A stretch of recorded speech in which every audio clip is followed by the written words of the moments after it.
오병이어를 통해서 예수님께서 그 많은 무리들을 먹이셨습니다. 굶주린 많은 사람들이 아주 배불리 각기 그들이 원하는 대로 배불리 먹었습니다. 배도 부르고 마음도 불렀습니다. 여러분, 배가 불러야 마음이 부르죠. 예, 배가 불러야 마음이 부릅니다.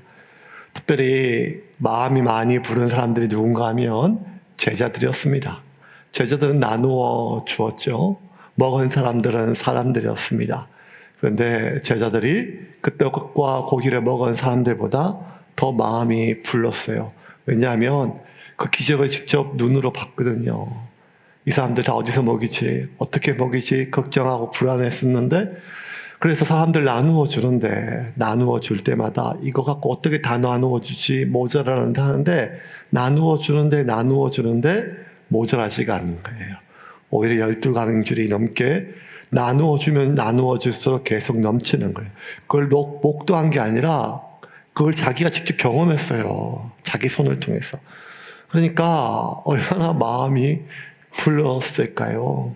이제 안심이 됐어요. 어떤 안심이 됐는가 하면, 야, 예수님 따라다니면, 예수님 말씀에 순종하면 욕은 얻어먹어도 배는 고프지 않겠다. 배는 고프지 않겠다. 밥은 굶지 않겠다. 그 생각이 들었어요. 사실 좀 불안했거든요. 예수님을 따르기 위해서 배도 포기했어요. 그물도 내려두었어요. 가족도, 생업도, 고향도 다 버리고 예수님 하나만, 예수님께 모든 걸 걸고 갔어요.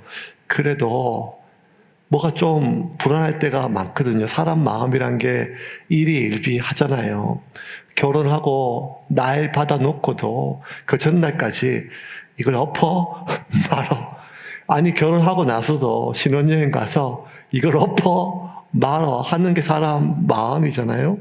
그러니 예수님께 자신의 삶을 걸기로 마음을 먹고 예수님을 따라 그렇게 몇 년을 지내도 마음이 불안할 때가 많았죠. 그런데 오병이어를 겪고 나서 자기 손끝에 그 기적이 일어난 걸 보고 아무것도 없는 빈들에 아무것도 없는 것에 그 10,000명이 넘는 수많은 사람들을 자기 손으로 먹인 것, 오직 하나님 한 분 외에는 설명할 수 없는 기적을 자기가 경험했잖아요. 그랬더니 마음이 안심이 됐어요. 이 안심이란 말이 여러분 참 좋습니다. 안심이. 예. 마음이 안심도 좋고 소고기 안심도 참 좋고 뭐든지 안심이라는 단어는 참 다 좋습니다. 그렇게 오병이어를 마치고 예수님께서 제자들을 바다 건너편으로 보내시는데 예수님 같이 가지를 않으세요. 16절과 17절입니다. 같이 읽겠습니다. 저물매 배처들이 바다에 내려가서 배를 타고 바다를 건너 가버나움으로 가는데 이미 어두웠고 예수는 아직 그들에게 오시지 아니하셨더니. 아니, 날은 어두웠고 배를 타고 가는데 아직 배 안에 있는데 예수님은 그들에게 아직 오지 않았습니다. 왜 예수님께서 제자들만 보냈을까요? 예수님이 오지 않았다 말은 예수님이 오지 않음에 대해서 아직 기다리고 있던 거잖아요. 왜 예수님이 안 갔을까요? 이제 무리를 예수님도 걷고 베드로도 걷거든요. 무리를 걷는 이 사건은 누가복음 빼고 요한복음과 마태복음, 마가복음 다 나와요. 그래서 각각 자신의 관점에 따라 어떤 것들은 좀 자세하게 놓고 어떤 것좀 생략했는데 이 마태복음을 보면요, 예수님께서 왜 같이 안 나갔는지 같이인지 설명되어 있어요. 마태복음 14장 22절과 23절 같이 읽겠습니다. 예수께서 즉시 제자들을 재촉하사 자기가 무리를 보내는 동안에 배를 타고 앞서 건너편으로 가게 하시고 무리를 보내신 후에 기도하러 따로 산에 올라가시니라. 저물매 거기 혼자 계시더니. 예수님께서 사람들을 먹이셨잖아요. 그리고 천국 복음을 다 전하셨어요. 그리고 다시 길을 가야 되는데 배고플까 봐 다 먹이셨어요. 먹고 나면 가야 되잖아요. 그런데 사람들이 안 가는 거예요. 왜? 예수님 따라다니면 밥은 굶지 않겠다라고 하는 이 생각을 제자들만 한 게 아니에요.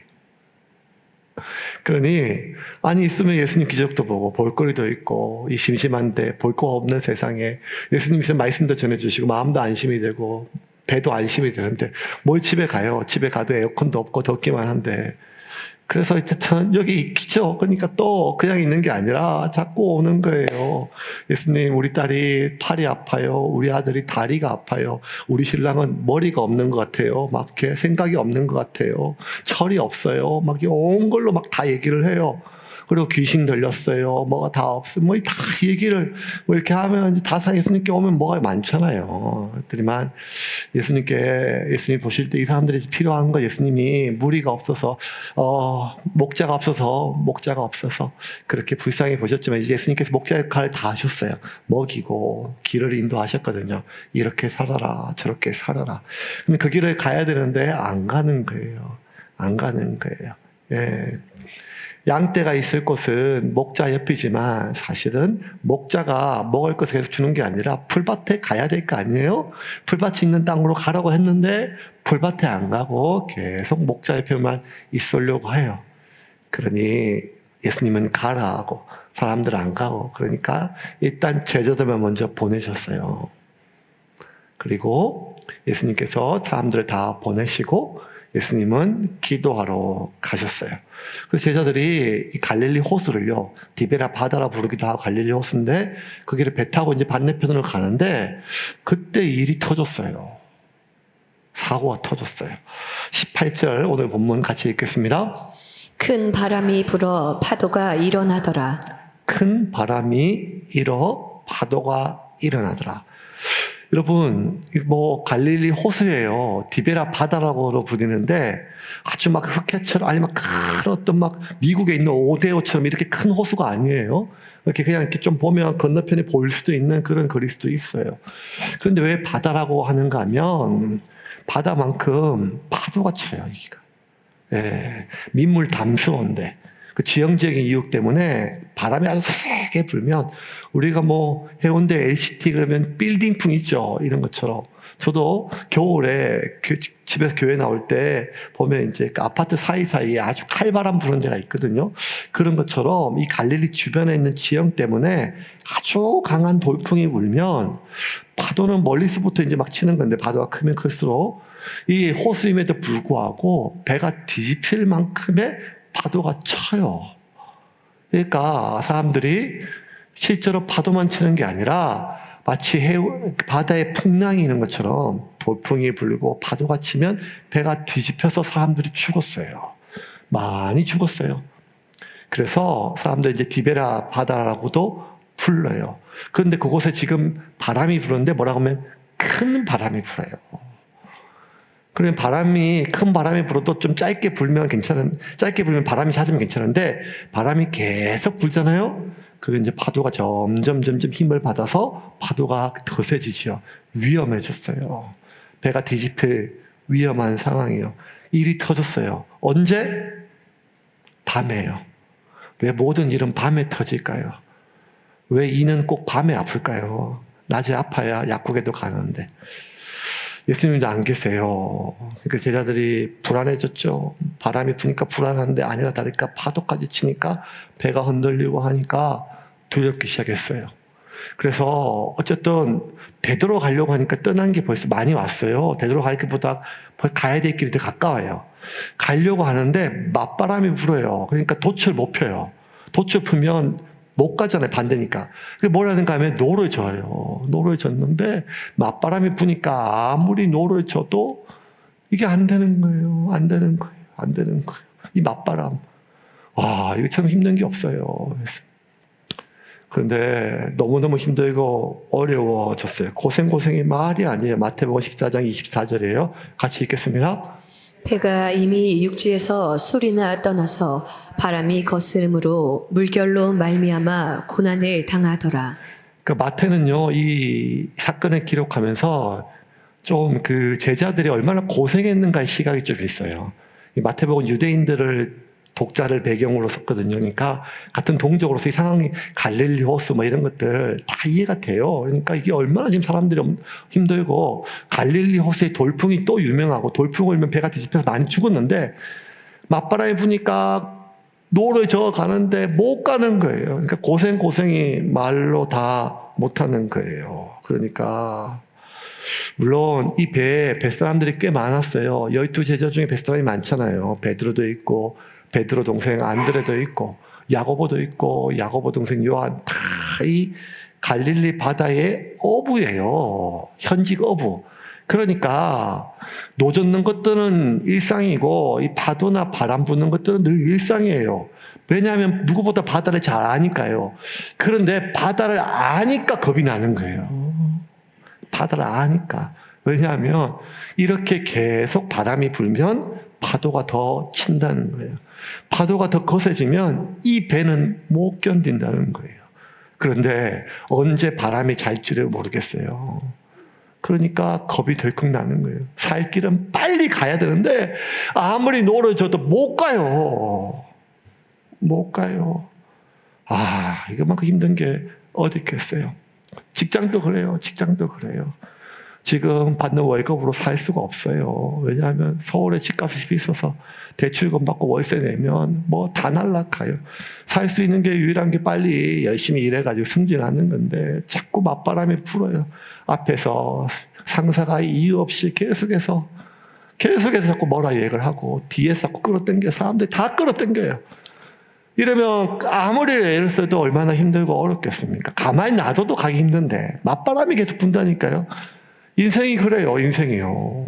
인생이 순풍에 돛달고 가는 삶이 얼마나 되겠어요. 제가 이제 50여 년 살면서요. 뉴스도 보고 TV도 보고 신문도 보는데요. 여러분 올해는 경기가 좋습니다. 한 번도 못 봤어요. 아담 이후로 경기 좋았던 거 한 번도 못 본 것 같아요. 늘 불경기래요. 그러면서 뭐라고 하면 지난번이 훨씬 낫대요. 그때도 불경기를 해놓고.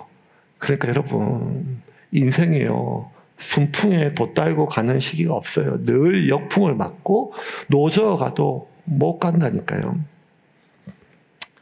그런데 그렇게까지 사람들이 바람이 불어도 걱정할 수 있지만 두렵고 불안하고 염려할 수는 없어요. 왜냐하면요. 방금 전까지 제자들의 마음속에 뭐가 있는가 하면 안심이 가득 찼었거든요. 왜? 예수님 때문에요. 예수님 때문에. 예수님만 붙어 있으면 죽진 않겠다. 예수님만 따라다니면 굶어 죽진 않겠다. 방금 전까지 그들의 마음속에 배만 불렀던 게 아니라 안심이, 마음이 불렀거든요. 안심이 있었어요. 그런데 지금은요, 안심이 아니라 그 안심이 다 사라졌어요. 안심이 사라지니까 여러분, 불안이란 말이 안 입을 자 안심이에요. 불안이 아닌 상태. 아니, 안심이 없는 상태를 불안이라 그래요. 여기 되게 중요해요, 여러분. 불안은요, 뭔가 걱정거리가 들어오고 염려가 들어오는 게 아니라, 뭐가 들어온 상태가 아니라, 뭐가 없는 상태가 불안이에요. 뭐가 없는 상태인가 하면, 안심이 없는 상태. 두려움은요, 두려움의 대상이 있어요. 어떤 사람, 두려운 상황이 있어요. 걱정도 마찬가지예요. 걱정이 되는 일이 있고, 걱정이 되는 상황이 있어요. 근데 불안은 뭔지 모르겠어요. 뭔지 모르는데 뭐가 쎄해요. 불안해 죽겠어요. 이게 뭔가 하면, 뭔가 걱정이 들어온 게 아니고, 안심이 없는 상태예요. 걱정이 되는 일이 있어도, 안심이 있으면 평안해요. 뭐, 그거 한두 번이야. 올해도 한두 번이야. 근데 안심이 없으면 불안한 거예요. 근데 이 불안이요, 자꾸 골무면요, 두려움이 돼요. 불안이 점점 변질되면 염려가 돼요. 미움도 불안에서 시작이 돼요. 왜냐하면 사람들은요, 그 사람이 나를 먼저 미워하는 것 같아서 내가 먼저 미워하거든요. 왜냐하면 버림받기 전에 먼저 버리는 게 사람이에요. 네가 나를 그러면 굳이 내가 이렇게 되는 게 사람이거든요. 그러니까 누군가를 미워하고 증오하는 것, 그건 속상하고 나도 힘들어요. 그런데 왜 그렇게 미워하고 증오하는가 하면 벌하고 똑같아요. 침을 쏘면 자기도 죽는데 왜 침을 쏘는가 하면 공격받았다고 느껴지니까요. 그러니까 그게 다 어디서 시작되는가 하면 불안에서 시작이 돼요. 믿음의 삶이라는 게 결국 이거 같아요. 믿음은요, 우리가 아무리 바람이 불어도 파도가 쳐도 사실 죽지는 않아요. 왜냐면 안 죽었으니까 여기 다 앉아 있잖아요, 지금. 이러다 다 죽을 것 같다 이렇게 하지만 또 사라졌잖아요. 여러분 2025년 살고요.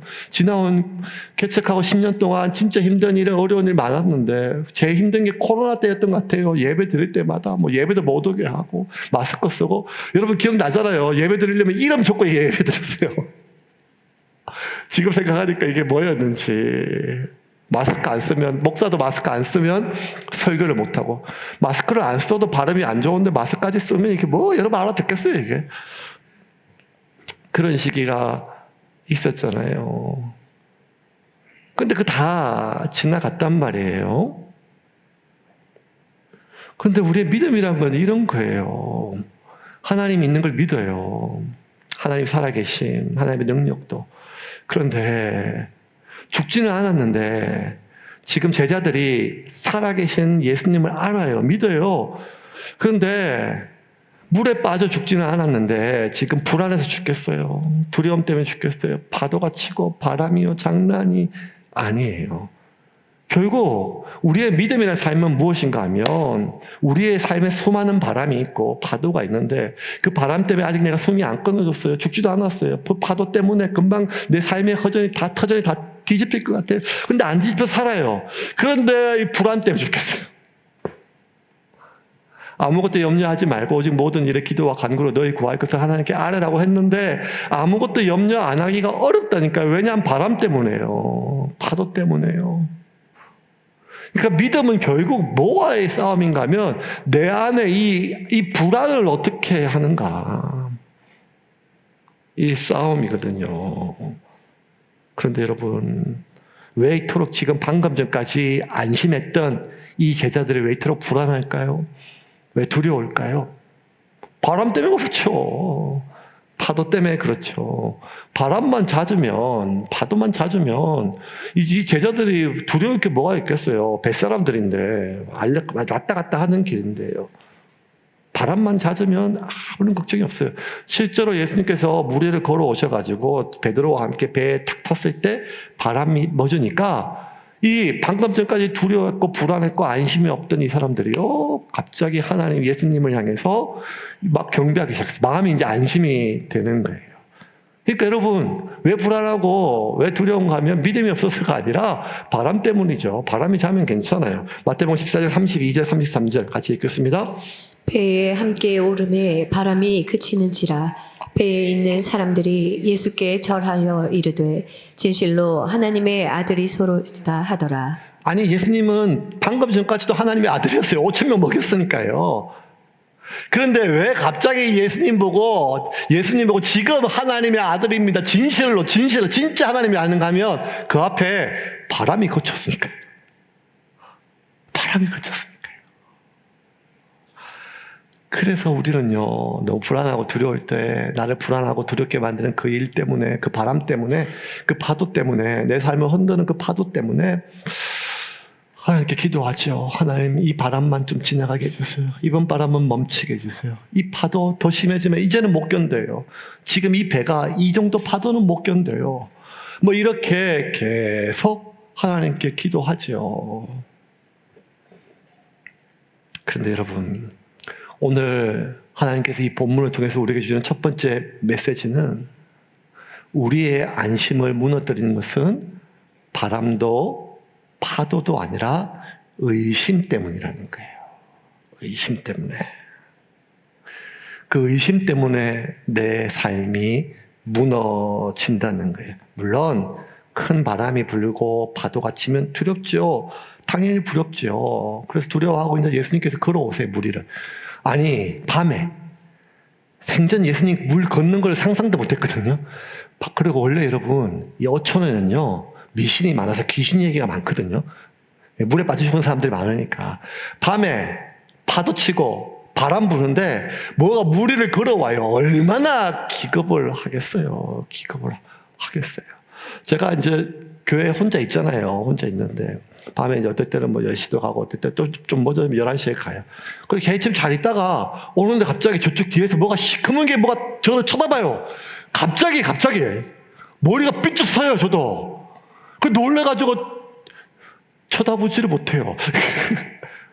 그 저기 뭐지 하고 갑자기 요새 뭐 어제 또 막 갑자기 또 이렇게 뭐 교인들 중에 또 어떤 또 뭐 이렇게 막 귀신 나왔다는 사람이 있어요. 귀신 쫓을 때가 있거든요. 막 귀신 위해서 기도하고 막 이러면 쫓아낸다고 그러다 괜히 막 그런 생각이 막 돌아요. 그래가지고 놀래가지고 막 쳐다보면요 제 그림자예요. 이렇게 창문에 제 그림자예요. 자꾸 제자들이 깜짝 놀랐어요. 뭐가 시커먼데 저벅저벅 걸어. 놀래가지고 소리를 지르고 유령이다 하고 유령이다 하고 유령이다 하고 막 소리를 지르고 난리가 났어요. 예수님 역시 능력이 있어요. 바람과 파도 때문에 두려워하면 더 큰 두려움을 주면 바람과 파도는 없어져요. 여러분, 이게 예수님께서 유령이 나타나니까 바람 파도가 안 무서워요. 이게 여러분, 이게 진통제도 똑같은 효과가 있어요. 무릎에 붙이는 파스 있잖아요, 파스.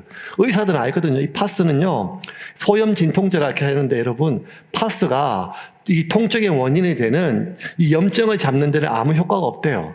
그 파스가 무슨 효과가 있는가 하면, 인체의 피부는요, 4가지 감각, 통각 느끼는데, 하나 뭔가 하면 뜨거움, 하나는 차가움, 3번째 간지러움, 4번째가 통증이라는 거예요. 근데 이 중에서 통증이 있을 때 4번 통증을 느끼는데 제일 먼저 우선적으로 처리하는 게 뜨거움과 차가움이 있으면 통증을 처리하는데 좀 뒤로 미룬대요. 그래서 피부가 아팠는데 갑자기 뜨거우면 이 뜨거운 감각을 처리한다고 아픈 걸 잊어버린대요.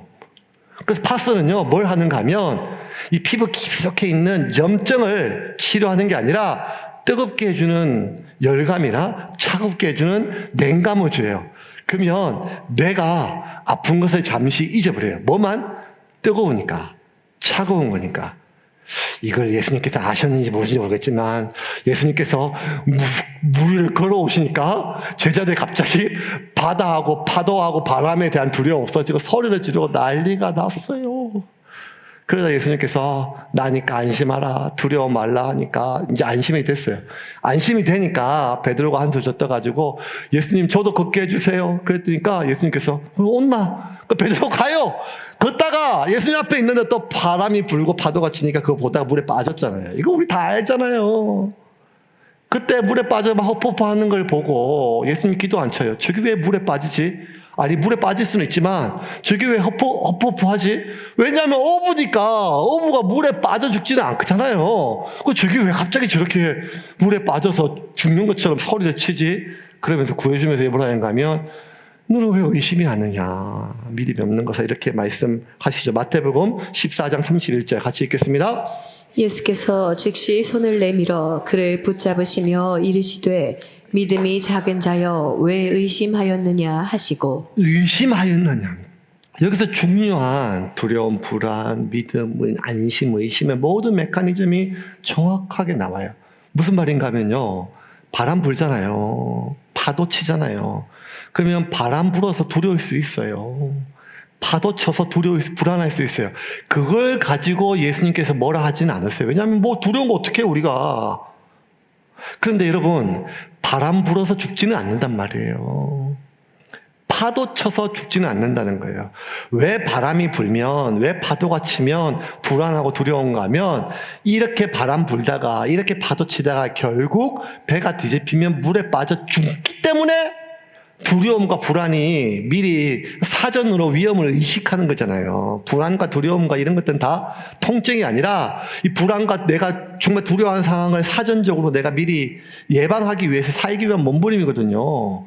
그러면 여러분, 바람 때문에 두려울 수 있지만 죽지는 않아요. 파도 때문에 두려울 수 있지만 죽지는 않아요. 결국 죽는 건 물에 빠지거든요. 근데 바람 불었을 때도 물에 안 빠지고 파도 쳤을 때도 물에 안 빠졌는데 앞에 예수님을 보고 예수님께 자신의 몸을 던졌는데 의심이 들어오면 물에 빠진다는 거예요. 이게 얼마나 중요한지 아세요? 바람은 우리를 겁칠 수는 있어도 죽이지는 못해요. 생명은 하나님께 달려있으니까요. 파도도 배를 흔들 수는 있지만 죽이지는 못해요. 하나님께 달려있으니까요. 그런데 의심은 우리를 죽일 수 있어요. 심지어 갈릴리 호수에 잔뼈가 굵었던 베드로조차도 물에 빠지게 할 수 있어요. 뭐 때문에? 의심 때문에요. 그래서 여러분, 우리 안에 있는 안심은 언제 사라지는가 하면 그 바람 때문에, 파도 때문이 아니라 우리 안에 의심이 들어오면 우리는 그 바람에 빠져요. 우리는 그 파도에 함몰되어져요. 그래서 예수님께 내 삶을 던지고 예수님께 내 몸도 던졌고 그 예수님을 바라보고 바다에 내 몸을 던졌다 할지라도 의심이 들어오면 나는 그 두려움에 그 의심에 그 불안에 빠져 죽는다는 거예요. 그래서 여러분, 이 의심이 우리를 죽입니다. 이 의심에 대해서 마가는요, 좀 더 자세하게 이런 표현을 했어요. 그럼 의심이란 게 뭔가? 의심. 이 마가는 똑같은 본문을 기록하면서 이 의심을 뭐라고 번역했는가 하면 마음이 둔하여져서. 그 의심은 정확하게 더 자세하게 얘기하면 마음이 둔하여진다는 거예요. 마가복음 6장 50절부터 52절까지 같이 읽겠습니다. 그들이 다 예수를 보고 놀람이라. 이에 예수께서 곧 그들에게 말씀하여 이르시되 안심하라 내니 두려워하지 말라 하시고 배에 올라 그들에게 가시니 바람이 그치는지라. 제자들이 마음에 심히 놀라니 이는 그들이 그 떡 되시던 일을 깨닫지 못하고 도리어 그 마음이 둔하여졌음이로라. 자, 마음이 심히 놀랐다라고. 왜 놀랐는가 하면 아니 그래 바람이 불 수도 있고 파도가 불 수도 있고 놀랄 수도 있고 부를 수도 있는데 방금 전까지 그 떡 떼치시는 일을 이렇게 봤잖아요. 엄청난 기적. 10,000명의 사람들 자기가 직접 먹였단 말이에요. 하나님 한 분 외에는 설명할 수 없는 일이란 말이에요. 이게 지금 그 기적 이걸 보면 믿음이 안 생기겠어요? 믿음이 생기잖아요. 믿음이 생기잖아요. 그런데 의심이 들어오니까 그 엄청난 기적을 경험하고도 마음이 둔하여져서 그 믿음이 우리를 뚫고 못 들어온다는 거예요. 마치 이 아스팔트가 있으면 물이 못 들어가고 이 방수 우레탄이 쳐지면 이렇게 물이 아무리 비가 와도 못 들어가는 것처럼 의심이 있으면 마음이 둔하여져서 그 하나님의 말씀이 하나님의 은혜가 우리를 뚫고 못 들어온다는 거예요. 52절 다시 한번 읽어볼까요? 52절 같이 읽겠습니다. 이는 그들이 그 떡 되시던 일을 깨닫지 못하고 도리어 그 마음이 둔하여졌음이로라. 왜 그걸 경험했는데 안 될까요? 왜 오늘 만나를 먹고 푸른 기둥을 보고 하나님 한 분 외에는 설명할 수 없는 일이 계속 벌어지거든요. 태양이 멈춰요. 태양이. 여호사가 손을 들면 이겨요. 반석에서 물이 터져요. 여리고가 무너져요. 1년을 먹었어요. 2년을 먹었어요. 10년을 먹었어요. 그러면 하나님 한 분 외에는 설명할 수 없는 일이 내 삶에 계속 지금 은혜가 말씀이 계속 내려오잖아요. 그럼 믿음이 들어와야 되잖아요. 그런데 왜 이 믿음이 못 들어오는가 하면 마음이 둔해졌다는 거예요. 메시지 성경은 이걸 좀 더 이렇게 설명했어요. 52절 다시 메시지 성경을 같이 읽겠습니다. 그들은 예수께서 저녁 식사 때 하신 일을 미처 깨닫지 못하고 있었다. 그 무엇도 아직 그들의 마음속까지 파고들지 못했던 것이다. 마음속까지는 못 들어온 거예요. 마음속까지. 여러분 지금까지 살면서 하나님의 도우심을 우리가 확인했을 때가 많았잖아요. 기억해 보세요. 기억이 뭐예요? 그냥 알잖아요. 얘기하면 그때 하나님 날 살리셨어. 그때 하나님 날 살리셨어. 나를 인도하셨어. 그게 한두 번이 아니잖아요. 그런데 여전히 바람이 불면 덜컹해요. 파도가 치면 야 지금 온 세상 파도다. 지금 이젠 다 끝났다.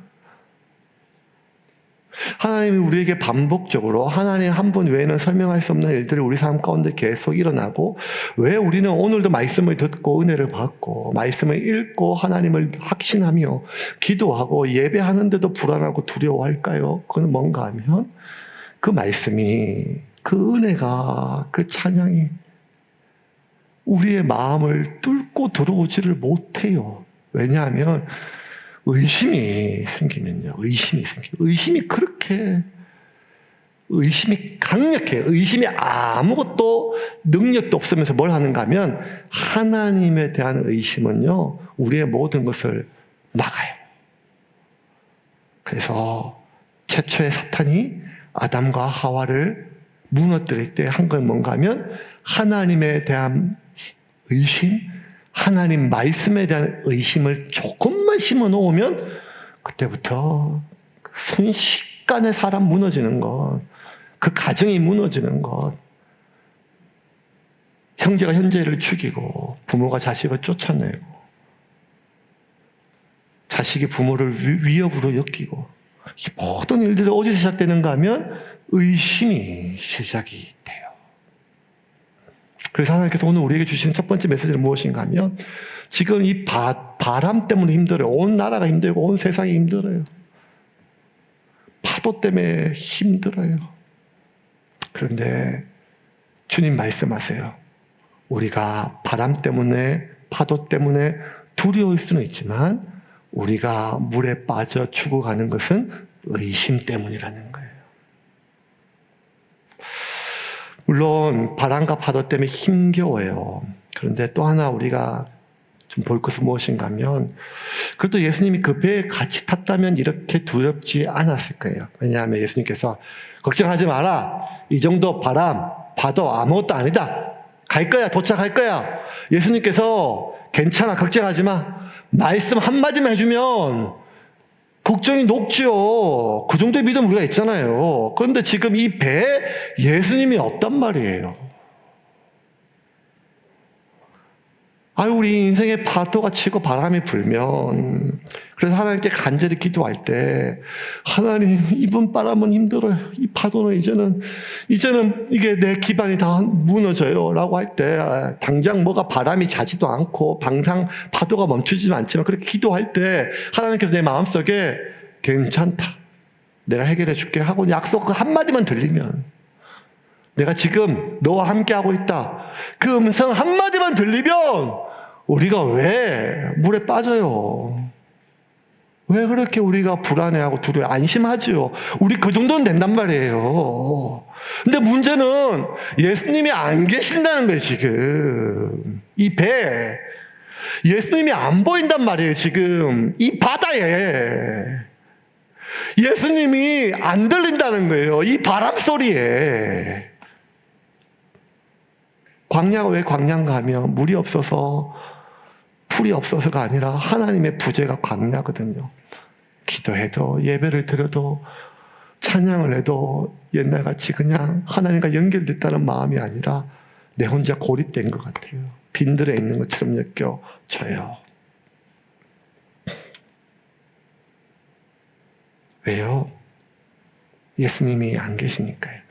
그래서 마태는요, 이 사건을 기록할 때 이 제자들이 얼마나 고생했는지 바람은 불고 파도는 치고 살려고 노는 졌는데 맞바람이 계속 불어요. 예수님은 안 보여요. 이게 마태가 지금 기록한 이 본문이에요. 그런데 여러분, 하나님 오늘 본문을 통해서 우리에게 주는 두 번째 메시지가 뭔가 하면 우리 눈에 예수님이 안 보인다고 예수님이 우리를 안 보시는 게 아니라는 거예요. 예수님은 우리를 보신다는 거예요. 마가복음 6장 47절, 48절. 마가의 시각으로 봅시다. 마가의 시각으로 같이 읽겠습니다. 저물매 배는 바다 가운데 있고 예수께서는 홀로 무태에 계시다가 바람이 거스름으로 제자들이 힘겹게 노젓는 것을 보시고 밤 4경쯤에 바다 위로 걸어서 그들에게 오사 지나가려고 하시매. 여러분, 똑같은 사건인데 마태는요, 바람 불고 파도 치고 맞바람이 불어서 힘겹게 고생하는 제자들에게 포커스가 맞춰진 마태의 시각이라면 마가는 그게 아니라 저물매 바다는 바다 가운데 있고 예수님은 홀로 무태, 여기까지 똑같아요. 바다 한가운데 파도 치는. 그런데 바람이 거스리고 똑같아요. 제자들이 힘겹게 노젓는 거 다 똑같아요. 근데 뭔가 하면 예수님이 보시는 거예요. 건너편에서. 제자들은 예수님을 못 보지만 예수님 보고 있는 거예요. 뭘 보는가 하면 얼마나 살려고 애를 쓰는지 예수님 보시는 거예요. 여러분, 우리가 왜 참 힘들고 어려운가 하면 예수님이 안 보여서 그래요.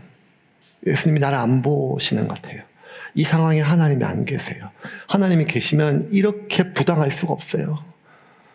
하나님이 계시면 이 상황 속에 역사하시면 이렇게 말도 안 되게 상황이 너무 진행되도록 하나님이 허용할 수가 없어요. 하나님 지금 이 상황에는 안 계세요. 그 사람이 왕이에요. 이 상황이 왕이에요. 근데 아니라는 거예요. 하나님은 우리를 보고 계신다는 거예요. 보고 계실 뿐만 아니라 우리의 작은 신음에도 하나님 듣고 계세요. 하나님 살려주세요! 아무리 기도해도 응답이 없고 하나님 듣지 않는 게 아니라 오히려 반대로 우리가 홀로 내짖는 마지막 탄식까지도 하나님은 듣고 계신다는 거예요. 기도가 아니라. 로마서 8장 25절부터 27절입니다. 같이 읽겠습니다. 따라서 우리가 아직 보지 못한 것을 소망한다면 우리는 그것을 인내함으로 기다려야 합니다. 이처럼 성령께서는 우리의 약함을 도와주십니다. 우리는 무엇을 기도해야 하는지도 모르지만 성령께서는 말로 다 표현할 수 없는 간절함으로 우리를 위해 중보 기도를 하십니다. 사람의 마음을 꿰뚫어 보시는 하나님께서는 성령의 생각이 무엇인지를 아십니다. 그것은 성령께서 하나님의 뜻에 따라 성도들을 위해 중보 기도를 하시기 때문입니다. 사람의 마음을 꿰뚫어 보시는 하나님, 불꽃 같은 눈으로 우리를 감찰하시는 하나님은 우리 속에 있는 죄를 보시고 저것 봐라, 제 의도가 제가 악하다.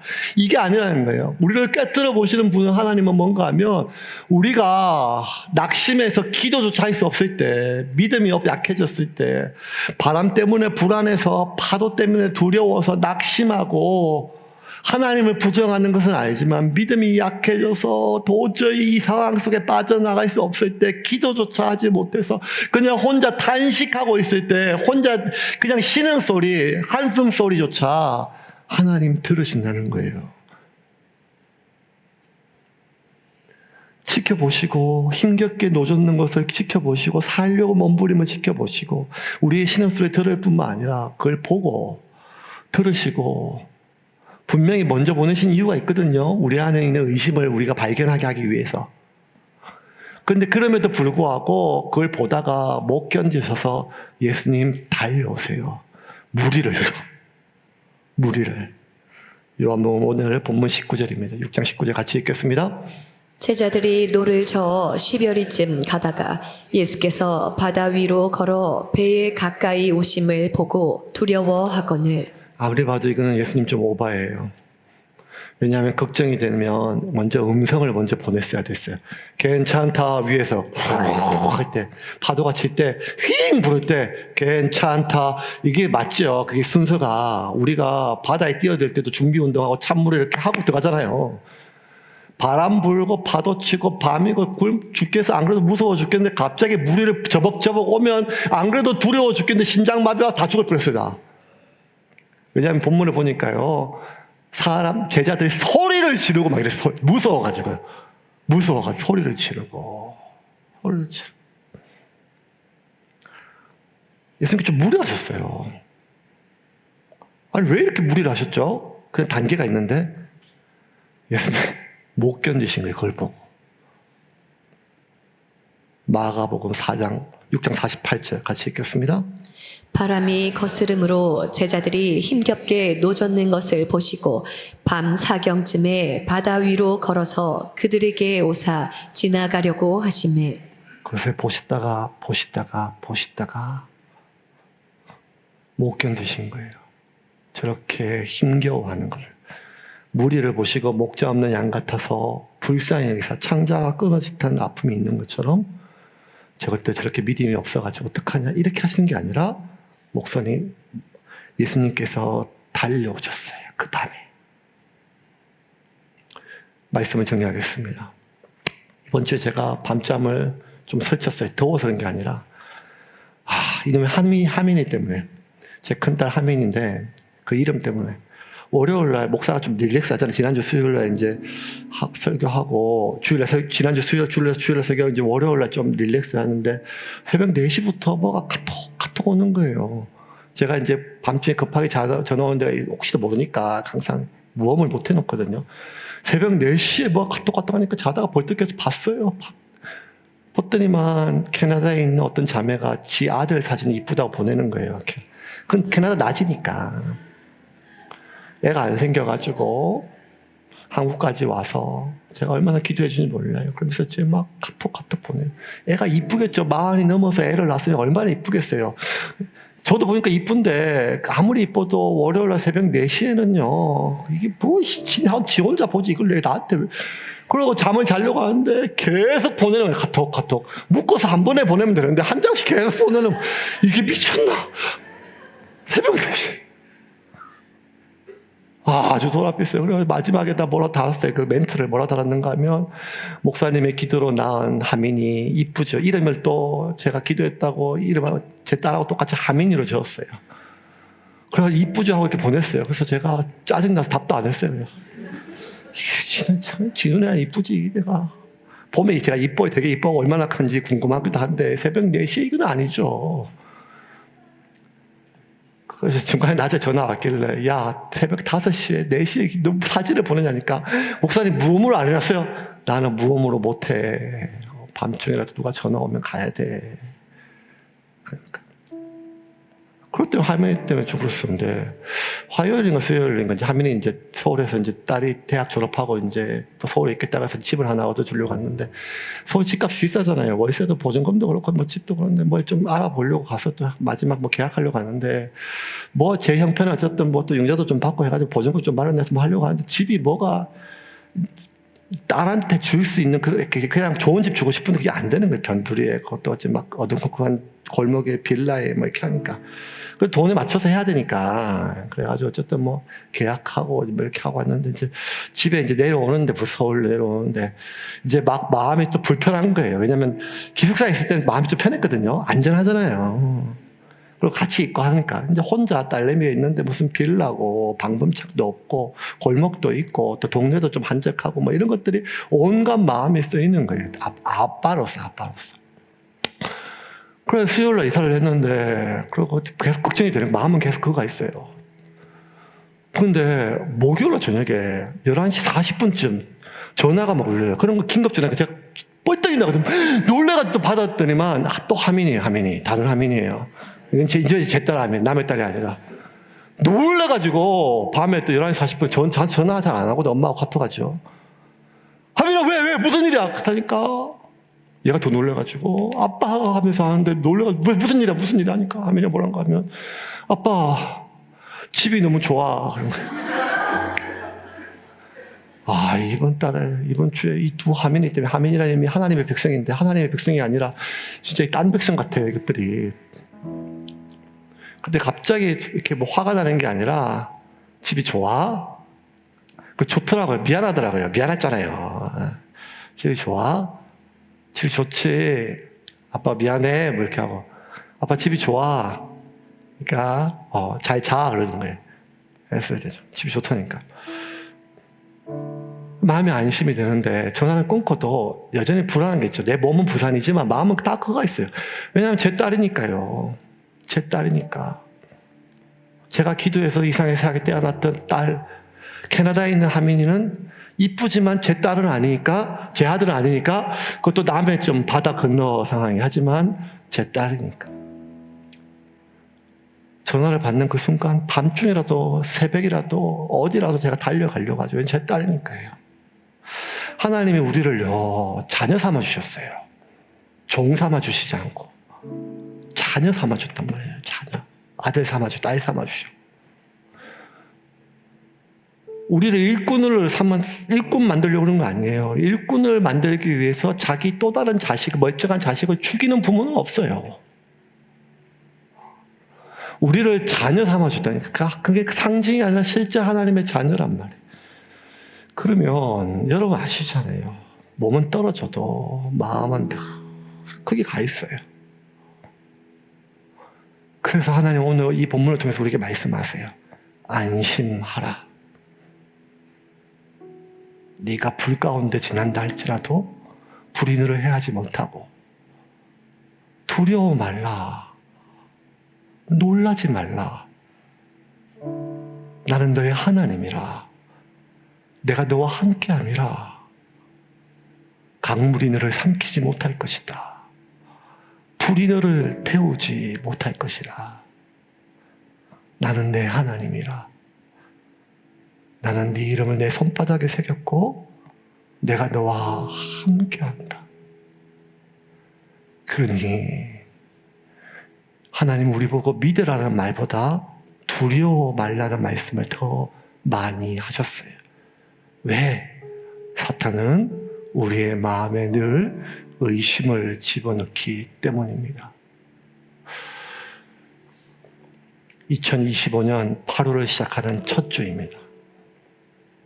우리의 싸움은 하나님이 있냐 없냐 싸움이 아니라 하나님이 살아계심에도 불구하고 내 삶에 그 바람 때문에, 파도 때문에 흔들리는 내 배 때문에 불안과의 싸움이라. 주님 오늘 우리에게 이렇게 말씀하십니다. 내니 안심하라. 그 하나님과 함께 살아가는 한 주가 되기를 주님의 이름으로 축원합니다.